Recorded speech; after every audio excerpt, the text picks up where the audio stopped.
Here we are with Miss Millie. So we've had our free play where she gets to, today we spent most of our time at the kennel during free play, so she got to play with friends. We had our free play, we've done our training walk, now we're on to bed, then we'll move to reflection. We're going to do this over and over again. Free play, training walk, bed, reflect. Free play, training walk, bed, reflect. Free play, training walk, bed, reflect. When she returns home, I want you to do this cycle twice a day, in that order. Free play, training walk, bed, reflect. So we have the bed. I don't need to do the C shapes like I did earlier because she's already gotten used to this. There are kids playing in the backyard, which is what she's watching out the window. 100% fine. But remember, she has to stay in a calm state on this bed. We're going to practice the bed for 2 or 3 hours during this section of chunk of time. My kids are all home from school. They're playing in the backyard or doing homework at the computer. And I'm going to start cleaning up. I'm going to start prepping dinner. Then we're going to come in and we actually eat dinner right here at this table. So you can kind of see he's doing his homework there. She's here. The living room is here, just kind of how it's laid out. So we'll actually eat dinner right here in front of her.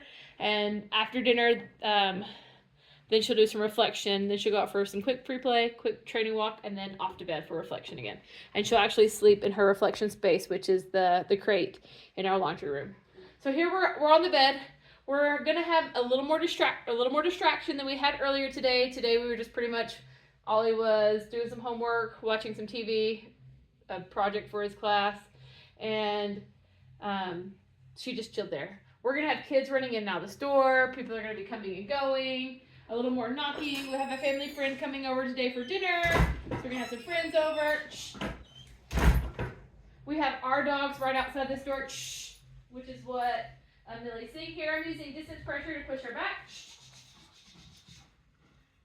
There. As soon as she's backing on the bed, we just adjust the camera so you can see the dogs out the window. Again, we're working on impulse control, right? I need her to learn, even though there are kids running and playing football outside, even though there are dogs right outside this window, her job is to chill here. And this is beautiful. So I'm going to go open the door a few more times. Good dog. Good dog. Good dog. Off.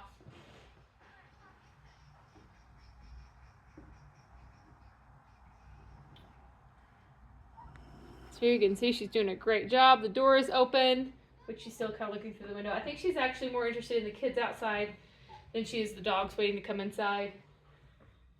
Okay, go to bed. Go to bed. You missed it. Bubbles, go to bed. Bubbles, bed. Here, she stood up, so I'm going to apply some distance pressure. Bum went down, release that distance pressure. And we're just going to practice this. We're just practicing being calm, cool, and collected. Oh, you can see Bubbles' bum isn't down. Shh. I gave him the quick no word and his bum went down. That was great. We're just working on how to be calm. Coming, just a second. I want Millie to learn when people knock on the door. Coming. Hey, what's up? How's it going? Come on in. It's good to see you. Shh. To not be reactive. So we're going to practice that some more. Oh, she thought about it. I turned around. She quickly sat down. Coming! Just a second! Hey, come on in! How's it going? Shh. Here she got off her bed. I'm just going to grab that leash, walk her back to her bed, and we're going to do it again. Shh. So with behavioral training, we don't use commands on the bed, such as come, because we don't want them to react to that, right? Hey, how's it going? Come on in. It's good to see you. There, that was beautiful, and she had a good moment with it, huh? Yeah.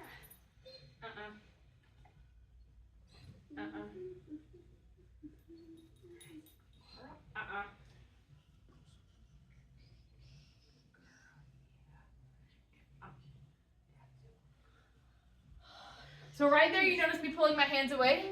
Every time I'd pet her, she would whine, and so I'd stop. And then I'd pet her, and then she'd whine and stop until I could eventually pet her. And then she tried to one-up me by putting her paw on top of me, and I said, again, and then I petted her again. It's important that I'm helping control everything. I want her to feel safe and secure, and in order to do that, I need to let her know that I got her. You're okay. You don't need to feel insecure. to have me love you, I will love on you when you're secure. You don't need to try to be in charge by putting your hand on top of the pile, right? Like, just take your hand off and I will just love on you. It's okay. And so we're working with that also, but she did a really good job when I was able to knock on the door. Coming! Come on in! And I used those words for her. She didn't jump right off of her bed.